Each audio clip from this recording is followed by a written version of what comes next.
Who yields time? The gentleman from Pennsylvania. I yield 2 minutes to the gentleman from Texas, Congressman Paul. The gentleman from Texas is recognized for 2 minutes. Thank you for yielding. I ask unanimous consent to revise and extend my remarks. Without objection. I rise today in support of H.R. 1 and in opposition to the Miller Amendment. The Miller Amendment obviously would negate everything we're trying to do in H.R. 1. One of my favorite bumper stickers simply says, legalize freedom. And I'd like to think that's what we're doing here today, is legalizing freedom to some small degree. The workers in the public sector already have this right to use comp time. There's no reason why the workers in the private sector cannot have this same right as well. The bedrock of a free society is that of voluntary contracts. And it's easy for many of those who oppose this bill to understand that voluntary contracts and voluntary associations in personal and social affairs is something that we have to respect. But there's no reason why we can't apply this to economic affairs as well. A true free society would permit voluntary contracts and voluntary associations in all areas. And it hasn't always been this way as it is today, where social liberty and economic liberty are separate. It has only been in the 20th century that we have divided these two, and there's no reason why we can't look at liberty in a unified manner. Those individuals who want freedom of choice in personal and social affairs should certainly recognize that those of us that believe in economic freedom ought to have those same choices. This great division has occurred and has led to a great deal of confusion in this country. Today we're making this token effort to re-legalize in a very small manner this voluntary contract to allow workers to make a freedom of choice on how they would like to use their overtime, taking the money or using it as comp time. There is no reason why we should prohibit this. It is legal in the public sector. There's no reason why we can't legalize a little bit of freedom for the worker in the private sector as well. Thank you. This time has expired. Mr. Paul from Texas. Gentleman from Texas recognized for a period of 5 minutes, and the gentleman may proceed. Thank you, Mr. Speaker. I ask unanimous consent to revise and extend my remarks. Without objection, so ordered. Mr. Speaker, tomorrow we will vote on the very important issue of partial birth abortion. I would like to address that subject for a few minutes. I have practiced obstetrics and gynecology for more than 30 years and have delivered thousands of babies.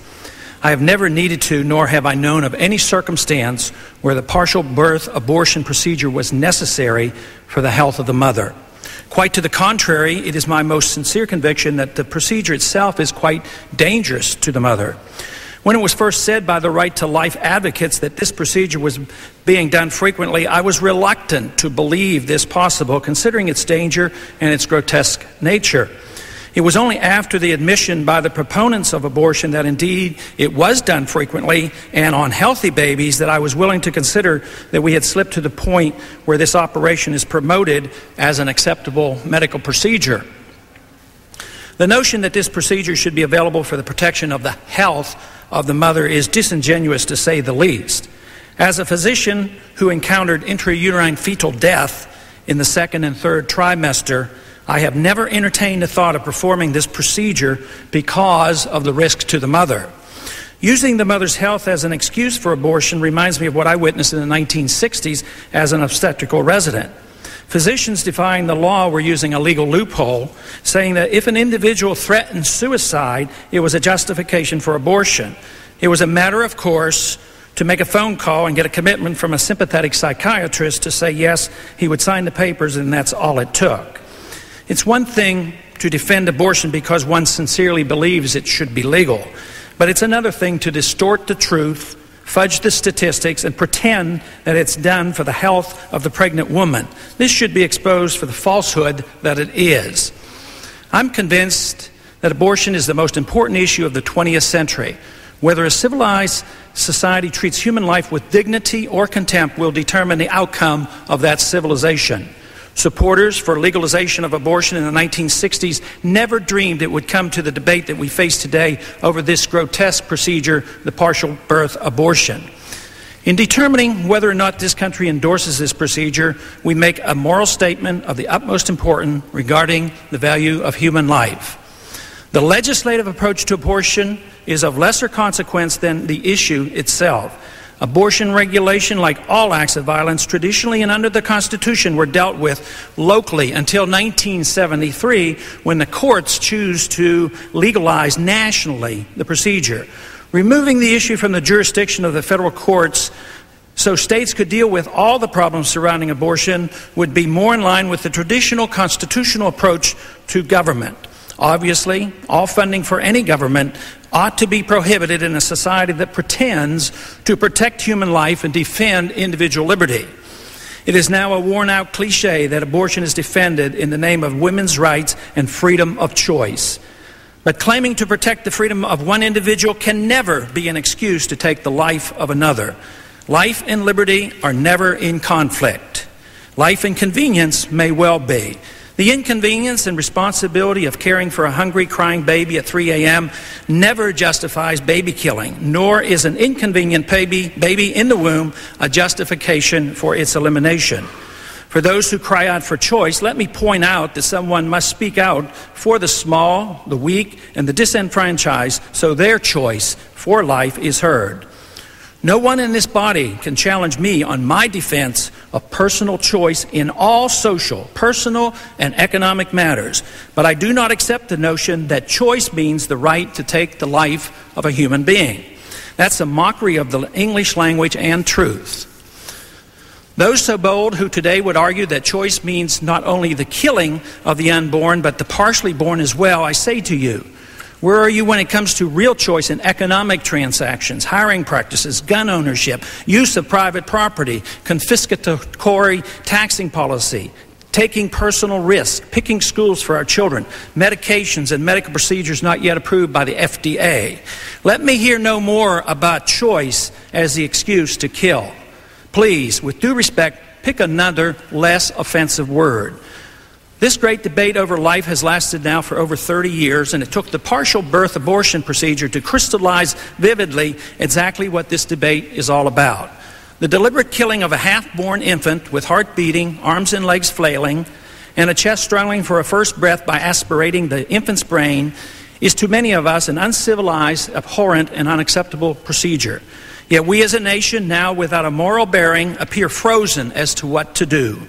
The debate has boiled down to this: should the police be called, or should the abortionists be paid a handsome fee? For now, the best we can do is make a statement that there is a limit, and we have reached it. Hopefully someday there will be enough respect for local governments to handle problems like this, but we must forcefully acknowledge that the defense of all liberty requires the respect for all life. Thank you, Mr. Brady, and I especially welcome you to our group and appreciate very much the leadership that you've taken on this particular issue. And I think your points are well taken. We've begun that road. We've got a great distance to travel, and we look forward to working with you during this 105th Congress. I'd be happy to yield to another Texan. I don't know that necessarily that Texans have a corner on family virtue, but happy to yield to my friend Mr. Paul. Thank you very much for yielding. Appreciate that very much. I'm delighted that you've called this special order tonight, and I'm pleased that I can participate in it. Earlier today, we had a vote on the Working Families Flexibility Act. This came out of the committee that I had been working on, and I was a strong supporter of this. And we did promote this as a family-oriented piece of legislation. And as we all know, this piece of legislation allowed more choices for the family in the way they can spend their overtime or the time off. Obviously, this is a benefit to the families. In one way, I was a little bit disappointed that we had to go through it, because if you live in a free society, it is assumed that you can make these agreements with your employer.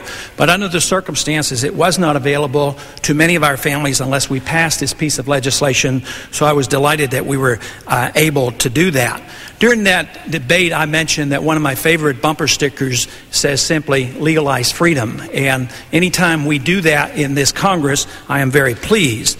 The other thing that I would like to suggest, along with our nice title there, Strong Families for a Better America, I would like to put a subtitle there and say, freedom is family friendly. I think the more freedom we have, the stronger our families are. We have seen a tremendous effort, sincere efforts, over the past 30 or 40 years with the promotion of the welfare state, and we've always done in the name of helping people and helping families. But quite frankly, there's very little evidence to show that the $5 trillion spent on the welfare system has strengthened our families. As a matter of fact, I think it has done quite the opposite. In the same sense, these many funds were spent to strengthen education, and if we look at our educational system, it has not helped. So if we have an educational system that's not working, hardly are we doing much benefit to our families. So I think the opposite of the statement, freedom is family friendly, I think big government is not. I do not believe that if power and authority and responsibility gravitates here to Washington, that it is beneficial to the family. The more freedom we have, the more local options we have, the more choice we have for our families, I think the better off we are. Obviously, families would have a lot more choices if they had a lot less taxes. So we've emphasized that as well. And I think reducing taxes on families and giving tax credits for children would certainly be a great benefit. I would like to bring up very briefly one subject that's dear to my heart because it involves families. It is generally believed by many in this country that the women's movement was the main reason why women went out to work. Quite frankly, I think there are a lot of women who were forced to work in order to take care of their families in the best way they could see fit. And this, to me, was so often a reflection of inflation because of the cost of living. I believe that eventually we have to address this subject and deal with it to make sure that our families have the greatest opportunity possible that we can provide for them. Thank you very much. Will the gentleman yield? I think your points are well taken, particularly as far as the workplace is concerned. I think that, of course, with both, when you have two-parent families and both parents are having to work to pay the tax bill, I think what we have done today, again, is a step in that direction as far as helping provide some balance in the workplace. With more flexibility for employees, and again, this is just the step, I think, in the right direction. I know that the dean of our Republican delegation from Missouri, Jim Talent, who is the chair of the Small Business Committee, has also got measures that he will be addressing, like home-based businesses and really promoting ways that home-based businesses can help balance the job as well as family responsibilities. I think it's interesting to note that the workers in the public sector have already had this right. I think it was only fair that we give this to the individual workers throughout the country. I think the gentleman's correct, and thanks for yielding. I think that the misnomer and perhaps some of the misinformation about the Flexibility Act is that somehow it abolishes or abrogates the 40-hour work week, which of course it does not. I'm happy to yield. I see the gentleman from Alabama is in the well of the House, and happy to yield to him.